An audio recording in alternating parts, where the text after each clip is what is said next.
Oh, paring Marlo naman, pare. Yun na. Ayan. Second, na pinakamatagal na nasa Gentry, guys. Ayan. Si paring Marlo. Palakpakan naman. Paano na guys? Bigyan niyo.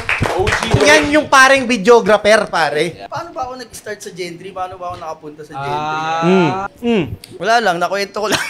Hindi mo man nang alam yung kwento. Oh, may POV naman ako na kwento niyan. Punta ako sa Facebook. Post ako. May mga nag-reply, 3, 4. Sabi ko dun sa 4, sige, papasahan ko kayo ng isang video. Make me a sample video ng edit nyo na Reels type para sa TikTok ko ilalagay. Tapos, kung sino yung pinakamagaling, yun yung kukunin ko, sabi ko. Bakit nag-stand out si Marlo? Ako, busy ako, di ba? Nakaligtaan ko ng pasahan sila. Lahat sila nag-aantay. Yung isa, hindi na nag-antay. Ang ginawa niya, dinownload niya, gumawa na siya ng video, hindi na siya nag-antay. Nakita mo yung opportunity, pare?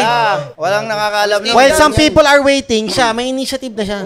Ngayon, eto pa, isa sa mga tropa namin, si Jolo, isa ka-close talaga namin yun. Hindi niya ginamit yung kapatid ako ng tropa mo card. Nung tinanggap ko na siya, tsaka niya sinabi na, boss, kapatid nga pala ako ni Jolo. Di ko na sinabi kasi nahiya ako. Pero kung sakali di mo ko tatanggapin, pipindutin ko yun.